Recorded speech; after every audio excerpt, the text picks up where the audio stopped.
Salut tout le monde, j'espère que vous allez bien tous et toutes. On se retrouve oui pour le débriefing de WW Raw. Et il faut reconnaître que oui, la semaine dernière, il n'y a pas eu de débriefing de Raw. Alors la raison, je vais vous la donner, c'est parce que je me suis fait piquer par un insecte de merde. J'avais une douleur de dingue au niveau du pied, donc j'ai préféré voilà m'occuper de mon pied que de m'occuper voilà de ça. J'en suis désolé. D'ailleurs, juste si vous avez vu, il n'y a pas eu beaucoup de show la semaine dernière. La raison est pour ainsi dire évidente, c'était lié justement à cet enfoiré d'insecte qui, bien évidemment, doit se marrer comme jamais. Bon, allez, on va commencer, bien évidemment, avec le vif du sujet. Alors, vous allez voir, justement, pour ceux qui ont vu la miniature, bah, étonnamment, des fois, je mets plusieurs moments du show. Et je dois avouer que pour cette semaine, ben, il n'y a pas eu grand-chose. Voilà, je vous préfère vous... Je vais pas faire de spoil, comme quoi ça a été un bon ou un mauvais show. La réalité, c'est que le show a été, pour ma part en tout cas, très indigeste et très banal, pour ainsi dire. Alors oui, la semaine dernière, j'ai quand même suivi le show, hein, concrètement. Le show était assez sympa. Franchement, j'ai passé un bon moment quand j'ai suivi le show. Sauf que bah, c'est vrai que cette semaine, j'ai trouvé que c'était un show assez banal. Et on va expliquer pourquoi, d'ailleurs, pour ainsi dire. Voilà. Allez, on va commencer avec le vif du sujet, avec bah, finalement l'événement peut-être le plus intéressant de la WWE. C'est bien évidemment, on va remettre la petite vignette, c'est bien sûr la rivalité concrètement avec LA Knight, avec CM Punk, avec justement le clan de Seth Rollins, avec Jey Uso, qu'on voit justement derrière Paul Heyman. Alors, justement, on va en parler. Alors, au début du show, on a LA Knight et donc CM Punk qui vient, et il parle forcément de ce qui s'est passé au SummerSlam. Il y a une discussion qui a eu lieu, etc. CM Punk dit tout simplement qu'il regrette d'avoir pas réussi à remporter cette ceinture. Et par la suite, eh bien, LA Knight arrive, explique à CM Punk bah, que bah, concrètement, il sait que bah, il s'est fait flouer au SummerSlam, il a beaucoup de respect pour lui, mais il faut le reconnaître, ça n'empêche pas le fait de se dire que la WWE, que CM Punk s'est mêlé d'affaires qui ne le concernaient pas. Et donc, il lui dit ouvertement, bah, à un moment donné, la prochaine fois que ça recommence, etc.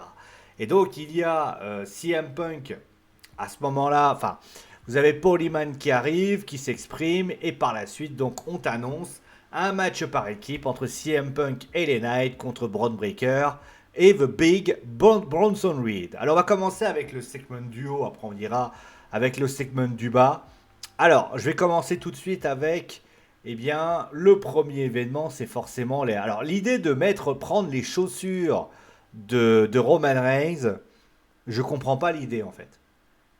Je comprends pas l'idée. Alors, ils essaient de faire un truc du style The Tribal Fit, autrement dit, c'est le Tribal Fit, comment on pourrait appeler ça, les chaussures de tribu, les pieds de tribu, enfin, vous débrouillez avec la traduction, mais très sincèrement, le voir avec ses chaussures autour du cou, je trouve ça nul et je trouve ça inutile. Honnêtement, je vois pas l'intérêt.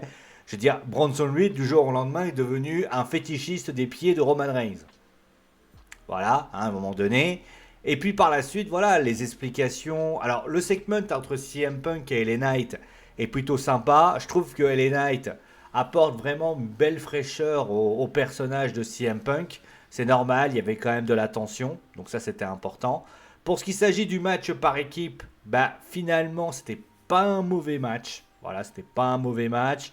Même si j'ai trouvé beaucoup de classiques. Alors, il y a eu énormément de matchs par équipe durant cette soirée. Je n'ai pas trop compris pourquoi. Mais concrètement, moi j'ai pris beaucoup de plaisir à, voilà, j'ai pris du plaisir à suivre ce match parce que forcément ça partait un peu dans tous les sens. Mais finalement, eh bien, ça a été un match, voilà, qui, alors c'est pas non plus le match de l'année, attention, hein, mais c'était sympa. Après, on t'annonce donc qu'il y aura un Fatal 4-Way, que Jey Uso sera dans l'histoire. Bah, ça confirme finalement que Roman Reigns va certainement aller discuter avec Bronson Reed.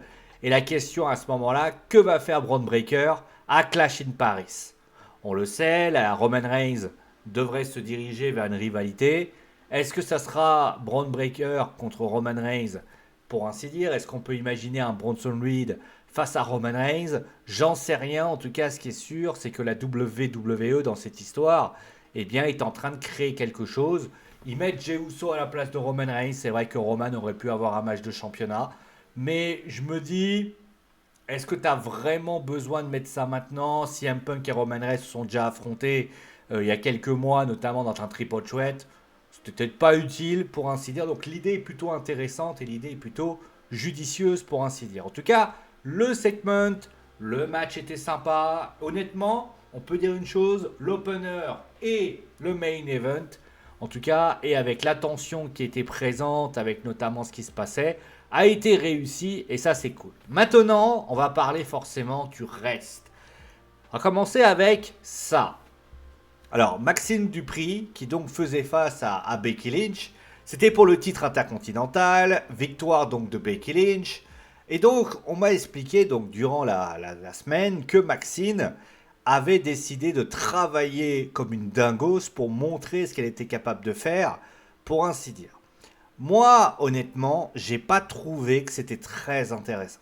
Honnêtement, le match, je l'ai trouvé assez anecdotique. J'ai pas compris l'intérêt. Bon, l'attaque, ça veut dire que Natalia, forcément. Alors, à mon avis, soit ils mettront Nikki Bella contre Becky Lynch à Clash in Paris, soit ils mettront tout simplement, eh bien, Becky Lynch contre Natalia, peut-être la semaine prochaine, pour ainsi dire. Le truc, c'est que je pense que ce qui manque à cette rivalité, à ce qui pourrait être proposé, c'est finalement peut-être un sentiment que Maxine Dupri, on a eu à un moment donné un truc intéressant.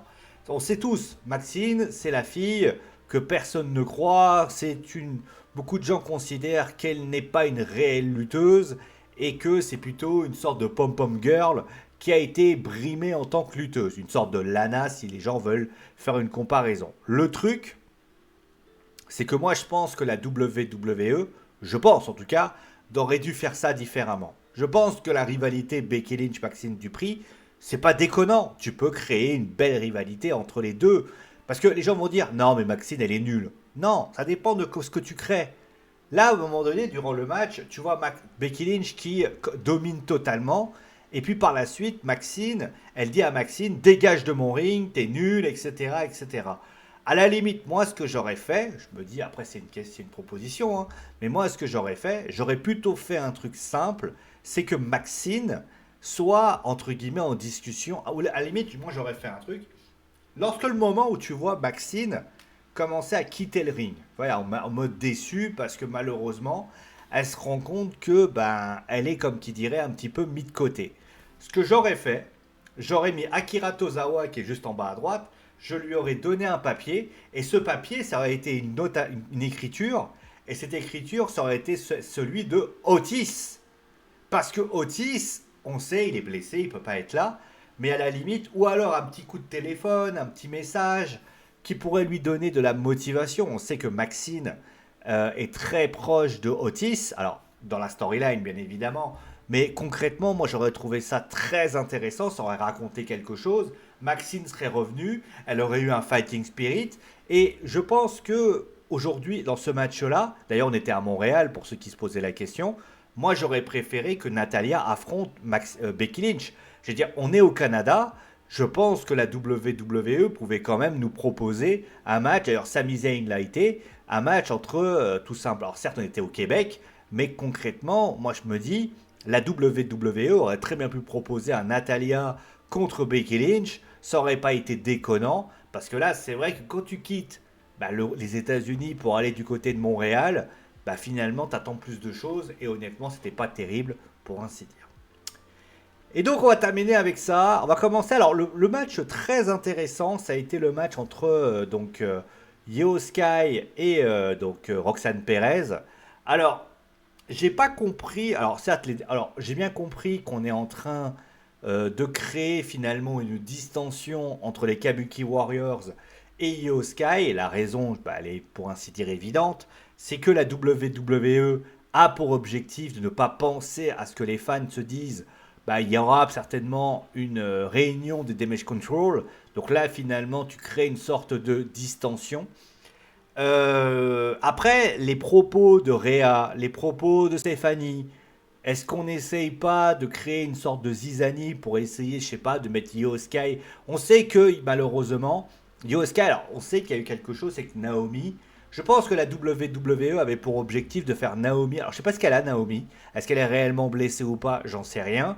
Mais Naomi contre Io Sky et peut-être les interventions à ce moment-là de Kerry Sane et de Asuka. Donc je pense qu'il simplement Roxanne n'a fait que remplacer Naomi dans cette histoire. Le truc, moi ce qui me gêne dans cette histoire, c'est que à un moment donné, bah tu crées une sorte de distension, etc., etc. Bah j'ai envie de te dire, tu veux pas que les Kabuki Warriors soient là.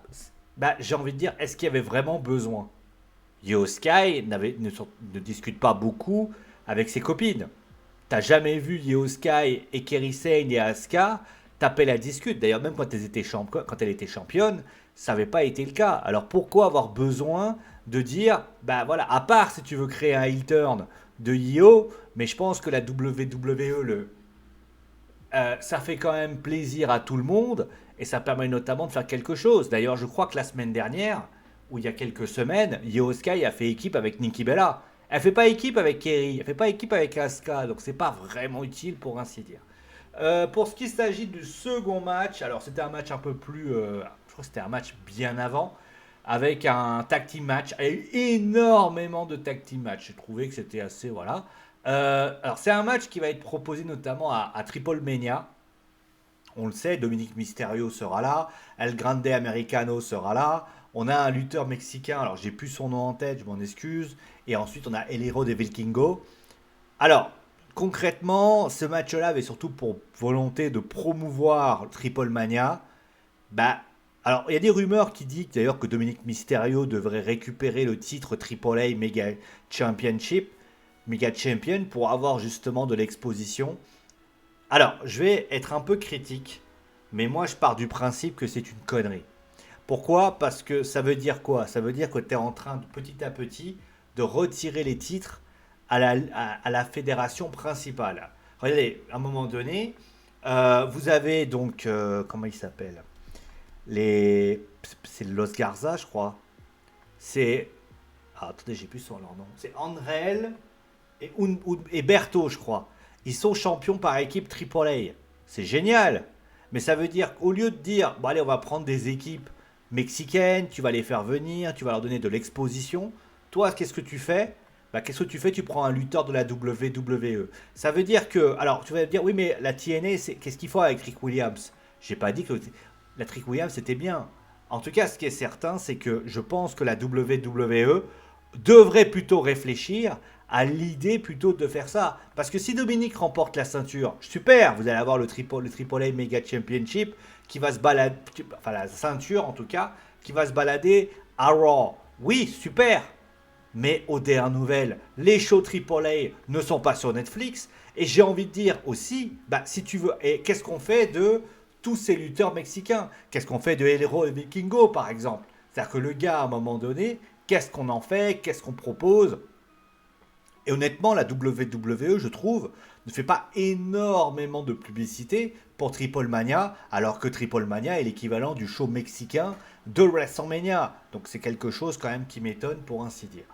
Et après, pour Sami Zayn versus Rusev, match assez match intéressant. Après, c'était surtout pour le fait que Montréal était là.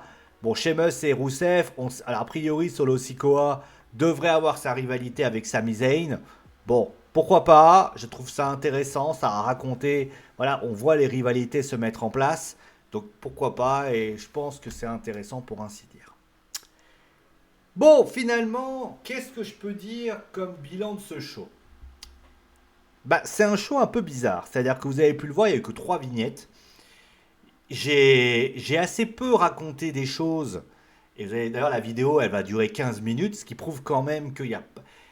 En fait, le problème, c'est que au niveau des matchs, il n'y avait pas non plus des choses dégueulasses. Yoska et Roxane Perez étaient plutôt bons. L'opener était plutôt bon. Le main event, la finalité de l'histoire. Alors oui, je suis d'accord avec vous. Je trouve que le match par équipe était intéressant, mais sans plus. Voilà, c'est pas non plus le plus grand match par équipe de tous les temps. Et le petit bémol, j'en ai pas parlé lorsque j'ai parlé du main event, c'est que la plupart se ressemblaient énormément. D'ailleurs, le seul bon match par équipe que j'ai trouvé, c'était finalement le match avec AJ Styles, que j'ai trouvé globalement intéressant. Mais sinon, bah, c'est vrai que c'était globalement le match qui était là était nullissime. Enfin, nullissime. Était franchement dans l'histoire qui a été racontée, je trouve que c'était un peu le bordel. Et à la limite, c'était pas très intéressant. Les matchs simples étaient pas mal. Honnêtement, moi j'ai trouvé ça intéressant. Il y avait quand même de l'intensité, il y avait quand même de l'envie. Ça c'était assez cool. Après, pour Maxime Dupri contre Becky Lynch, moi je suis pas plus hypé que ça, mais parce que l'histoire qui est racontée ne convient pas. Je pense qu'il y a beaucoup de choses à raconter. D'ailleurs, un jour je ferai d'ailleurs du fantasy booking, je vous ferai les shows pour la manière dont je voulais vous les raconter. Comme ça serait intéressant. Je le ferai peut-être dans le WordPress, comme ça vous pourrez les regarder. En tout cas, moi de mon point de vue, je pense que la WWE n'a pas fait. En fait, je serais indulgent si on était encore aux États-Unis. Là, on était à Montréal et j'ai l'impression que dans ce show de Montréal, on n'a pas été plus hypé que ça. Moi, je m'attendais à vraiment à un show qui te hérissait les poils du cul, quoi. Et aujourd'hui, les poils du cul, bah, ils sont restés très, très sages. Et honnêtement, moi, j'ai pas trouvé ça très intéressant. Voilà. Et je vais paraître honnête, c'est un show que je ne me souviendrai pas. Et ça, c'est quand même problématique. Après, les gens vont dire, oui, messieurs, t'es dur en général. On a envie de dire que la semaine dernière, c'était intéressant. Il y avait quand même de belles choses. J'ai envie de dire que le match entre Seth Rollins et LA Knight était plutôt bon. On avait quand même des belles choses à raconter. La question qu'il va falloir se poser dorénavant, c'est est-ce que la WWE va réussir à mettre l'accélérateur la semaine prochaine? On sera au 18 juin, je crois que Roman Reigns sera là. J'ai envie de vous dire, bah vous savez quoi, on sera à quelques semaines de Clash in Paris. Il faudra mettre l'accélérateur pour ainsi dire. Voilà. Merci à vous d'avoir suivi l'émission. Portez-vous bien en tout cas. Prenez soin de vous. N'hésitez pas bien sûr à faire attention avec cette canicule. Faites gaffe à vos proches. En tout cas, merci à vous. Gros bisous. Et on se retrouve très vite pour une nouvelle émission sur Wrestling Football. Ciao!